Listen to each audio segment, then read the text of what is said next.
Alright, so for the next one here, I'm going to just notice that I can factor out an e to the negative x. So if I do that, I end up with negative x plus 1 equals 0. Well, negative x plus 1 times e to the negative x. So I got two numbers being multiplied to give me 0. So one or both of those must equal 0. So I got e to the negative x equals 0 and negative x plus 1 equals 0. Solving on the equation on the right here first, I get negative x equals negative 1 or x equals 1. And on the left, I can say, what do I raise e to get 0? So if you think about e to the x, what does it look like graphed out? There's an asymptote at y equals 0. It's never going to be 0. And so there is no solution to that one. So just checking, there's no logarithms or anything like that at the top. So x equals 1 is my solution. For this one, once again, I'm going to factor this thing out. So if I factor out an e to the 2x, I get e to the 2x times 2x squared plus 2x equals 0. I'm going to factor out 2x, and I get e to the 2x times 2x times x plus 1 equals 0. And so I've got three things being multiplied to give me 0. One of those things, or all three of them, or two of them, must equal 0. So e to the 2x equals 0, 2x equals 0, and x plus 1 equals 0. So here I get x equals negative 1. Here I get x equals 0. And here, once again, kind of like on the last one, we say there's nothing I can raise e to get 0. So this one's not going to be a solution. So it's 0 and negative 1 is going to be our solutions here. For this one, these we made a few in here that kind of seem complicated at first, but then once you get used to them, you're like, hey, they're not too bad.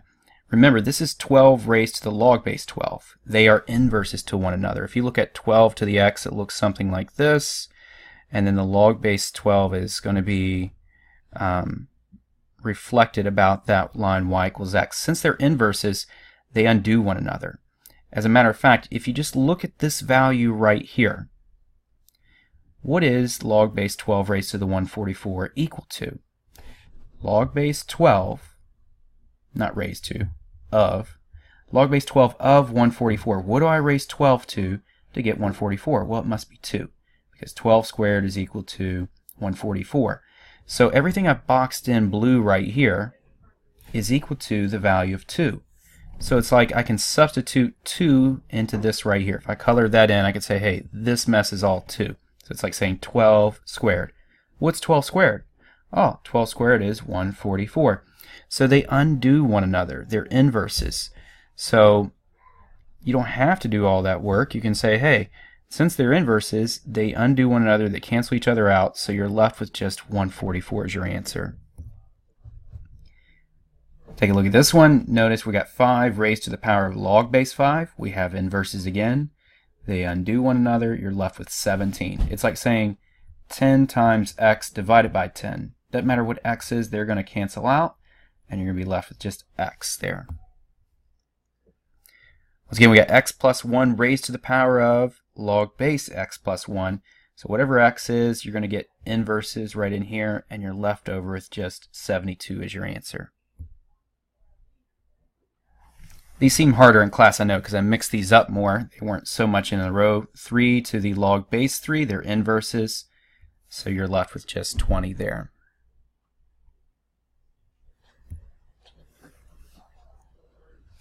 Now we get something a little bit different. So let's use, since these two on the left side are the same base, they're log base e, we can use properties of logarithms and multiply them.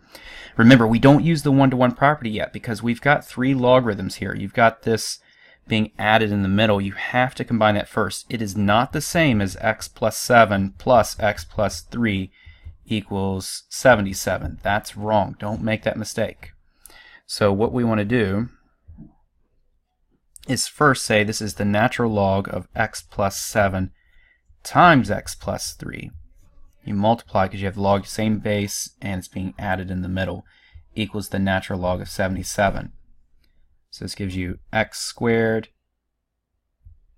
plus 3x plus 7x plus 21 equals 77. Now, since we've got one logarithm on each side with the same base, we can set the insides equal to one another.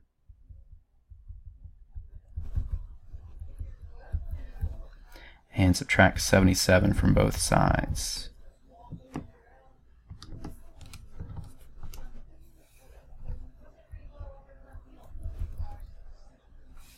So we want factors of negative 56 that add up to 10. And I think it's, let's see,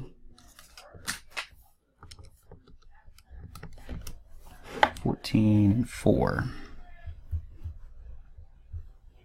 with the 4 being the negative.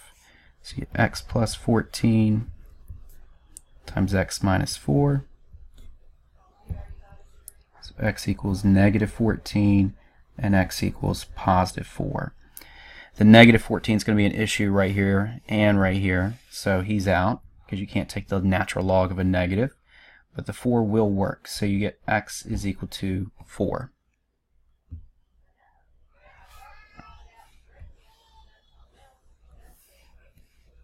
Here, once again, I'm going to use my properties of logarithms and say log base 5 of 3 over 5x is equal to 2. And now I'm going to put this in exponential form. So it's like saying base 5 raised to this power equals 3 over 5x. So 25 times 5x equals 3.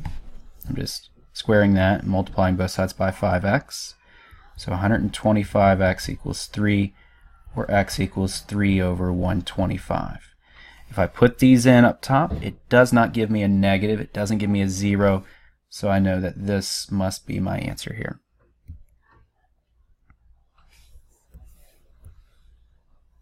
Here you could move the negative 2 up to the exponent here using properties of logarithms, but I find it easier just to divide both sides by negative 2.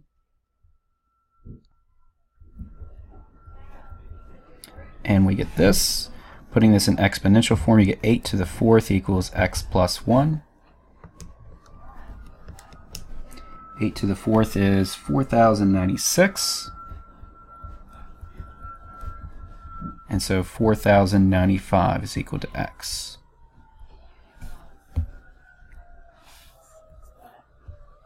Do the same thing here again, divide both sides by 7.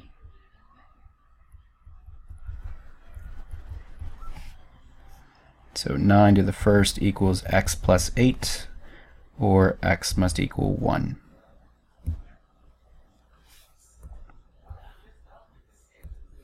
Using the 1-to-1 property, I got 5 to the 3rd equals 5 to the x, so x equals 3. I didn't necessarily put all these in order of difficulty. These are both base e, so I can say that 4x is equal to x squared plus 3.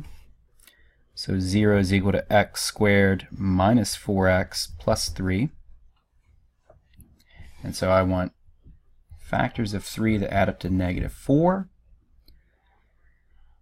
So you're going to have negative 1 and negative 3 here. So x equals 1 and x equals 3. And both of those are fine answers.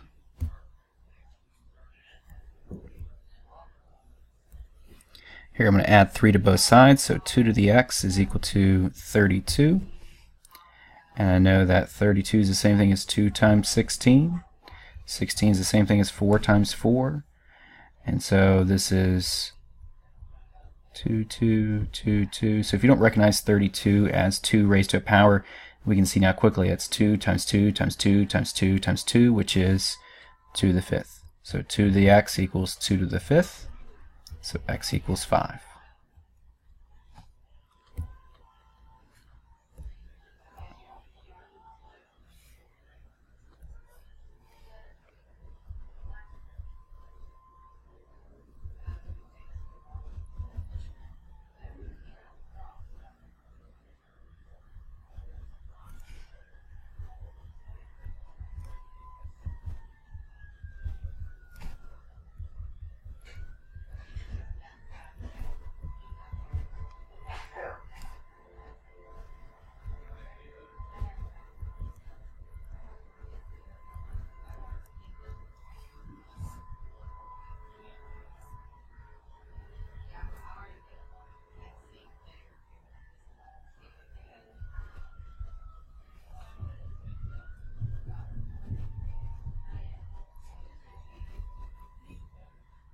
So you get x equals 0 here, which is an issue because when you put 0 back in, you're going to get the log base 8 of -1, which isn't going to work, so I get no solution here.